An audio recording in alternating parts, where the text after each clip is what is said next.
Hey everybody, welcome back to My Spirit Experience. My name is Heidi Steffens, and today I want to talk about soul purpose. This is something that is coming up a lot, especially with the climate of our world right now. A lot of people are like, why am I here for this? Things are pretty crazy right now. And people are wondering, what is my soul purpose in all of this? So first of all, I want you all to take a deep breath, okay? Take a deep breath and just follow me here for a second. Soul purpose isn't one thing, okay? A lot of people come to see me and think, I'm going to miss it. What if I miss my soul purpose? Okay, you're here. Hey, you checked something off the soul purpose list. Congratulations. You're here. You made it. That's a soul purpose thing right there. It's not just one thing. Another soul purpose, like subcategory to all of that, is that, when were you born? Why were you born to the people you were born to? Why were you born in the place that you were born? To the economic background that you were born into? To the ethnic background that you were born into? All of that is part of soul purpose. Why were you born into all of your circumstances? Some of that is soul purpose. Well, it's all soul purpose on some level, and in some ways that I can't fully understand myself. So those are already pieces of soul purpose that you are living. Now, soul purpose isn't what we accumulate. It's not the stuff that we have, right? But it's the lessons that we learn while we're here. So the things that you're learning in this lifetime. And it's also looking at, I guess we'll call it core values. Core values that are things like unconditional love, compassion, forgiveness, patience, compromise, those kind of things, all are soul purpose tasks that we're working on. So you might find yourself, when I say the word patience, maybe you feel yourself getting a little scratchy because you're like, oh, the P word, right? I struggle with that. Well, maybe that's something that you're working on for your soul purpose. That could be. Or forgiveness. I can't forgive. I can't go there. Okay, well, maybe that's something that you're working on for your soul purpose. It doesn't mean you have to finish it now. It doesn't mean you have to finish it by a certain time or say that you've completed it. I'm good at forgiveness or whatever. It's just something that you're working on, and that's okay. Another thing that people ask me about is, what am I supposed to do for my job? I don't like my job, so I'm not living my soul purpose. It's like, okay, I get it. There's people that don't like their job. That doesn't mean you're not living your soul purpose. Your soul purpose doesn't come from just the work that you do. It comes from what you're working on in any situation. So again, forgiveness, patience, unconditional love, whatever. You could do that at your job that you don't like. I'm pretty sure that would be a good place to be challenged to work on some soul purpose stuff. Now, soul purpose and fulfillment aren't necessarily going to be the same thing when you're talking about work. You can work on soul purpose stuff at your job. No matter what kind of job you have, you can work on soul purpose. Feeling fulfilled is different. If you're not fulfilled at your job, well, then can you make some changes? Is it possible to make some changes right now? If not, find ways to find fulfillment outside of your work. That's something that you would need to do if you can, if you have the time, if you have the energy, if you have the means to do it. But soul purpose and fulfillment at work are not the same thing all the time.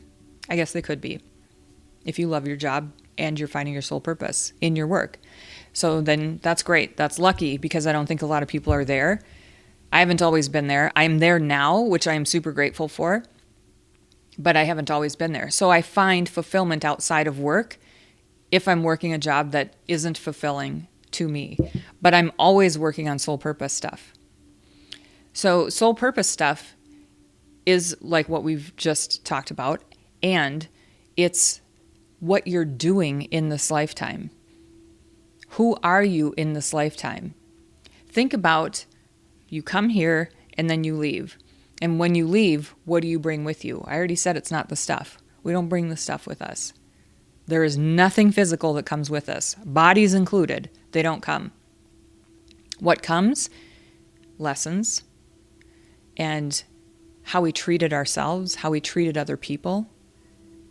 Those are the things that come with us. It's all the in-between energy in between the jobs and the stuff and the things that we do. It's all that in between. That's soul purpose. That's what we bring with us. So if you think about leaving this planet, once you're done, a long time from now, because part of your soul purpose is to stay here as long as you can. Just stay here and work on whatever you're supposed to work on. And someday, way down the road, when you're done with the body and you leave, there's accountability. There's this, hey, how'd you do? You came with some ideas of what you were going to work on. How'd you do? You're a free will spirit. You can make any decision you want to make when you're here. So how'd you do? Did you do right by yourself and others? Or were you not so much? That's something to look at once you leave this planet. So it's something to think about while you're here. And if you think it's not going to be a big deal, doesn't matter. You won't be saying that when you leave if you've got some stuff to be held accountable to that aren't great. And it doesn't mean you're going anywhere hot. That's not how it works. But you're definitely going to be held accountable. And it may not be fun because there's some work to be done when we're held accountable. Maybe some atonement to do.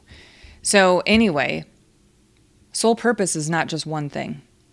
It's expanding across our whole lives from start to finish. It's what we're working on while we're here in all the in-betweens. In between the work and the family and the relationships and the hobbies and whatever. It's who we are. It's what we're deciding, what we're calling in, and what we're putting out. That's soul purpose. And if you think you're going to miss it, you're not. You just may not recognize it while you're in it. And so if that's what's happening, then maybe you need to see someone like myself or someone else that's like, hey, I'm standing outside of you. I can see what your soul purpose is. Some people are great parents. That's part of their soul purpose. Some people are amazing bus drivers, and that's part of their soul purpose. Or they are a fantastic mechanic, and that's part of their soul purpose. Or they work in corporate America. Corporate America, we need it. I get it. We also need people living their soul purpose in a really good, healthy way in corporate America. We can use lots of good energy in corporate America. Lots of people working on unconditional love and compromise and generosity in corporate America. Yes. So you can live your soul purpose working in a corporate job. But if you think you're going to miss it, talk to someone who can help you see like, hey, this is part of your soul purpose. Or what else is there for you? What else do you think you want to do that you're not doing now that would help you feel like, wow, I'm really connecting to my soul purpose? It's possible to figure that stuff out. So that's my little talk on soul purpose. It's much more expansive than that, but here's a quick little heads up for you on soul purpose. I actually have a retreat coming up with a friend of mine, a shaman sister. In February, we're going to be in Nashville talking deep dive into soul purpose. And so I'm really excited about that. And if you want to hear more about this, let me know. Get on my website, myspiritexperience.com. Send me a contact. Let me know that you'd like to set something up because you want to talk about your soul purpose. I'd also love if you follow me on YouTube so that you can hear more about this and other topics that I'll be covering. And also something cool that I want to do. I've had a lot of folks, when I'm telling about doing these videos, they say, oh, can you talk about this? Can you talk about that? And I think, gosh, it would really be great if you could come and ask me these questions. So that's what I'm going to start doing. Not all the time, but I'm going to have folks that are joining me and asking questions for the video because I think it'll be a little bit more helpful to have some back and forth, and then you can hear like, what does she mean by that? And then they say, well, what do you mean by that? Helpful. So if you want to be in a video, if you have something that you really want to know about and you're like, gosh, I'd love to sit and chat with you for a little bit about a certain topic, go to my website, myspiritexperience.com, fill out the contact form, and let me know what topic that you'd want to talk about here for a video. If you're going to be in Minneapolis or are already here, easy enough. We can get it set up. And I think it'd be a little bit more interesting to have some back and forth around some of these topics. So let me know. Subscribe to my channel And I hope to see you in the near future. Take care and have a good week.